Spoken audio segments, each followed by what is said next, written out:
The following is an excerpt from the book Experiences of Thought by Anthony Kahn, available now on Amazon.com and Kindle. The ideal world, curtains. Death would appear to be the ultimate end of everything that defines us. The heart stops, the lungs cease to draw breath, and all activity in the brain comes to a permanent halt. Whenever we lose a loved one, it is frighteningly final.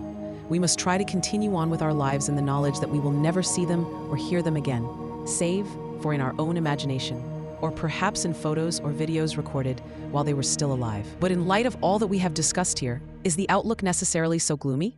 How might we envisage the afterlife that idealism would potentially facilitate? Theoretical physicist Sean Carroll holds that there is no way to facilitate the continuation of life after death. As he rightly reminds us, the standard model of particle physics can offer no possible means by which we might survive bodily death. Where are the spirit particles, as he points out? There is no physical way that life could possibly continue when the body is spent. And yet, in drawing our attention to such limitations of modern physics and reminding us of its purely material scope, the opposite lesson can be learned to that which was intended.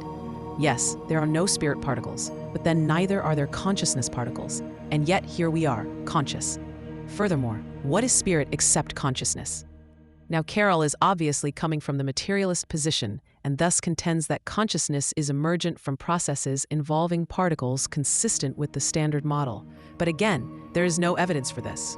What is more, as per the hard problem that we first encountered in section 5.1, there arguably never could be.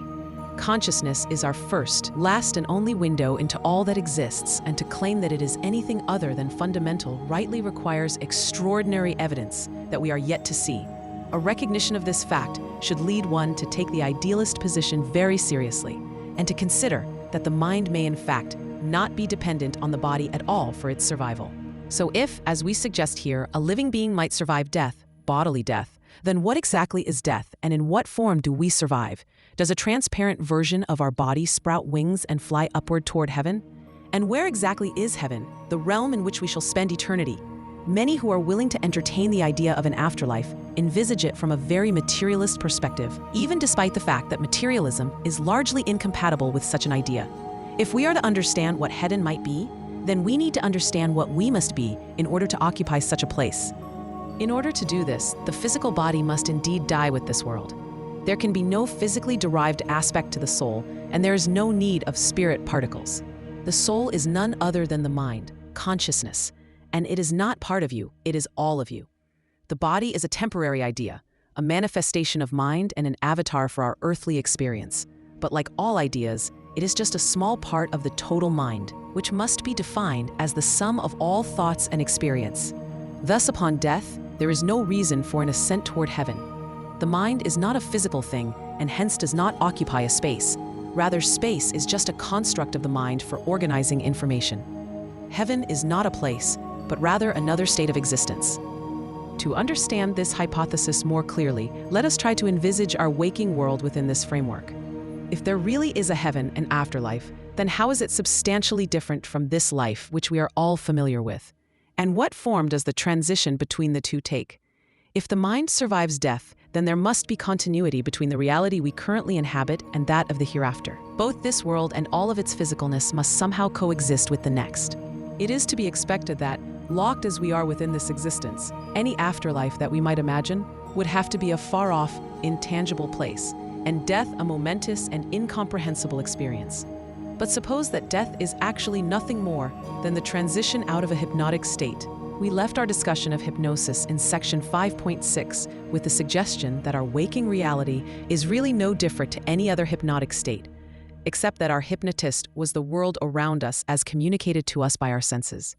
But bodily death would necessitate the end of such hypnosis, as our organs would break down and cease to function, and the mind's focus would hence widen beyond that which the sensory organs could convey. The mind would cease to occupy a prisoner's perspective, locked away behind the eyes and between the ears, but instead dwell freely wherever its focus be drawn. Thus, in contrast to our highly constrained experiences within this life, the afterlife would be a world of pure imagination, where the only limitations are your own creativity and the creativity of your fellow conscious beings. But if this is truly the case, and the fundamental state of existence is uninhibited by physical limitations, then where does the physicalness of the world we currently inhabit arise from? In describing an idealist's world, it is often necessary to establish the unphysicalness of the mind, and in doing this, one naturally distinguishes between the physical and the non-physical. But in truth, the two are not separate. The physical world that we observe, and scientists measure, ultimately breaks down into conscious experience. The atoms or basic building blocks of every reality imaginable are experiences of thought. We spoke in section 5.5 of procedurally generated simulated worlds and the fact that our real physical universe is particularly suited to simulated representations. This has led some to suggest that perhaps our universe is in fact itself a simulation. Suppose then that our physical universe and its limitations are indeed a carefully orchestrated simulation, not a computer simulation per se, but a scripted world nevertheless, one that we enter from a broader state of perception via the restricted focus achievable in a state of hypnosis. Our avatar, our playable character, is our body and its senses, and memory define the limits of our perception. But this game of life is not a fantasy. It is a real construct made by ourselves collectively, and in the same way that the wider reality of our most natural state of existence is. That state we might conceive of as the afterlife. Just as the physical universe presents an instance of its character upon observation, so too does the network of minds that conceive it. The outside world, the simulation, is suggested to us by the surrounding minds that are entangled with our own. But unlike the greater reality of the afterlife, this universe and its limitations is built within the confines of our own ignorance, purposefully absent of the knowledge afforded by the wisest minds in existence. This universe is thus a training ground perfectly matched to our own shortcomings, complete with all the cruelty and selfishness of a survival of the fittest mentality, so as to provide the experiences we need to grow and empathize. But the physicalness of this training ground is not unique unto itself. The afterlife needn't be unphysical in nature, as that which is physical is still ultimately characterized as experiences of thought. It is foreseeable that any afterlife would share many of the same experiences as this life, but without the limitations of our current ignorance. So then, what really is death? There is necessarily much conjecture in this section, and we cannot know for certain what surprises, if any, await us when we reach this unavoidable milestone. But from an idealist perspective, there really is no good reason to believe that death is the end. If the body is just a small part of the mind, then its decay is trivial in the end. Death becomes something that we experience indirectly as we see those around us pass away. But we ourselves, when our time comes, merely transition to a new state of existence. The curtains only close from this side.